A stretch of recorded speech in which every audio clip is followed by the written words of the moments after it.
Well, friend, if you watched my last video, you know why I'm recording this one mostly out of commission with this arm.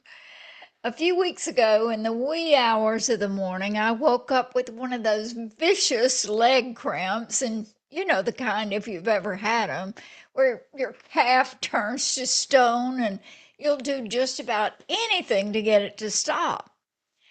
So I did what you do. I tried to get out of the bed and stretch that muscle out and walk it out. And somewhere between the bed and the bedside stool and my good intentions, I went down. I broke my shoulder. And now let me tell you, there's nothing like breaking your shoulder to show you how much you took two good arms for granted. So I become, out of necessity, a left-hander. And believe me, I'm not a natural. My left handwriting looks like a first grader's. And getting dressed in the morning, well, it doesn't even happen. I have to have some help with the shower and getting dressed and so on. So I wear what I can wear. One day I'll be back to my colored jackets, which I like to wear, but right now, um, I wear what I wear, no earrings, minimal makeup. I do what I can do. And a lot of the rest, yeah, I've just had to set it down, at least for now. But here's the sentence I keep repeating to myself, and especially on those frustrating days. This is temporary. This is a season. It's not my life sentence. And friend, that's what I want to talk with you about today because I've come to see that this lesson isn't really about shoulders at all. So, in more than 40 years of sitting with people in my psychological practice, I've watched something happen again and again when a person is walking through something hard. It's not just the pain that crushes them, it's the thought that sneaks underneath the pain. And the thought is this is how it's always going to be. That single belief that the hard thing is permanent is one of the most hope draining lies the human mind can tell. Because once you believe it, you stop looking for the door. You stop asking, what can I do right now to function a little better? You just brace for a future that looks exactly like this painful present, stretching out forever. So here's what I want you to hear. That forecast is almost never accurate. So I want to be careful here because I'm not handing you some motivational bumper sticker. And I'm not telling you that circumstances always change because sometimes they don't. Like if you've lost someone you love, that person isn't coming back. And I never sit here and tell you just to think positive and wait for that to reverse. That's not honest. And you deserve honesty from me. But listen closely, because this is the heart of it. Even when the circumstance doesn't change, the intensity of your pain does. Grief that feels absolutely unbearable today doesn't stay at that pitch forever. Over time, with support, with grace, and the slow mercy of God, grief becomes less sharp, more manageable. You learn to carry what you once thought would flatten you, and you will live again. Not the same, but again. So when I say this is temporary, I'm not promising that every hard circumstance disappears. I'm telling you that the worst of it, the raw, acute, can't breathe part, that has a season. And seasons end. So let's get practical, because it's one thing to say this is temporary and another to believe it when you're in the thick of it. So let me give you 4 ways to talk to yourself. First, watch your words, especially always and never. When you catch yourself thinking, I'll never get through this, or it's always going to be like this, stop and gently correct the sentence. Try instead, this is hard right now. For this season, I can't do everything I used to. Those 2 little phrases, right now and for this season, put a fence around the pain. They keep it from swallowing your whole future. Second, name it as a chapter, not the whole book. When I broke my shoulder, I didn't tell myself I'm a broken person now.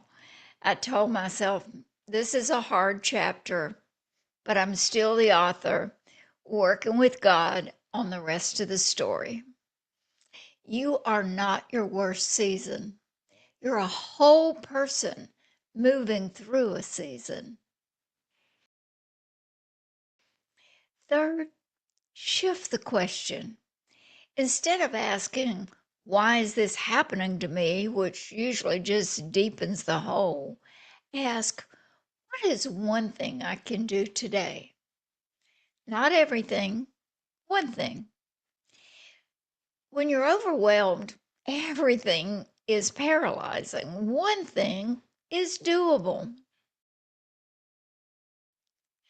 And fourth is the one I lean on most. Remind yourself that God is not finished. Scripture doesn't say weeping disappears. It says weeping may endure for a night, but joy comes in the morning. Notice that word, night, not forever. A season with a sunrise on the other side of it. Alongside how you talk to yourself, let's talk about what to do. Because you know what? Hope isn't just a feeling, it's a set of actions. So start by adapting. As I told you in that last video, do what you can do. Do all you can with all you have where you are right now. So I can't write with my right hand, so I'm learning my left. It's clumsy and it's humbling, but I'm functioning.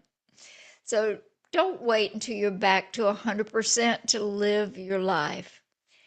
Find that version of functioning that's available to you today and do that. Next, take one action today for the you who's coming. This is so important, and most people skip it. In a hard season, it's tempting to just curl up and wait for it to pass. But the people who rebound the strongest are the ones who quietly prepare while they're still hurting. So, if you're healing physically, as I am, you do the rehab exercises, even the painful ones, because you're investing in the future you. If you're grieving, maybe you keep one small routine alive, one thread of normal, because you know the day is coming when you'll want your life to still be there. Whatever your hard thing is, ask, what's one small thing I can do today that the future me, the one on the other side of this, will thank me for? And third, stay connected. Isolation whispers that the lie is true, that nothing will ever change, that no one understands. The people around you, and especially the people of faith around you, they can hold hope for you on the days you can't hold it for yourself. Allow them to do that. Now, I promised I'd keep some humility in this video, so let me share a story with you before we close, because if you think breaking my shoulder was the most undignified moment, well, friend, let me tell you about the time I swallowed my bridge. It was a day in the office, and one of those busy days, and I did what you shouldn't do. I was sitting at my desk and eating while working, and I had ordered out a barbecue beef sandwich. And so I'm eating and working, and all of a sudden I realized, I'd been to the dentist a couple of days before and I had a temporary bridge in my mouth, and I realized my bridge was gone. I'd swallowed my bridge. So I'm freaking out. I get in my car, I make arrangements for my clients for the afternoon. I get in my car, I drive to the local hospital emergency room, tell them what happened. They do the test, they do x-rays and so on. And I'm sitting in that little room waiting for the doctor to come in and give me the news I'm sure I'll hear, which is we're going to be doing surgery. Psychologists can get some negative thinking sometime. And so, about that time, the doctor opened the door and he came in and he said, "Well, Bev, I have something to tell you. This too shall pass." Look, that is good advice to remember that no matter what you're going through, there will be a better time. This too shall pass. So take your time, let it breathe. Just understand that this intensity of this pain will not last forever, and the future is definitely there because it's a season. So, that story I just told you, it was pretty embarrassing in the moment. But, sometimes the very thing that felt like the end of the world at the moment becomes something you can laugh about later. And that's not a small truth, that's hope. So, here's my challenge for you: find the sentence you keep telling yourself about the hard thing, the always, the never, the this is just how it is now, and rewrite it out loud. This is a season. It's not my sentence. And I'm going to do one thing today to prepare me for the person who's coming back. Say it even before you fully believe it, because belief has a way of catching up to your words. If this encouraged you today, would you do me a favor and subscribe right here to Relentless Rebound? That way, those conversations find their way back to you the next time you need a little hope. And if someone you love is walking through a hard season, please share this with them, because you might just be holding hope for them today. So now, until we meet again, I want to remind you, keep going, keep growing, and you'll come out stronger on the other side. I'll see you in the next video.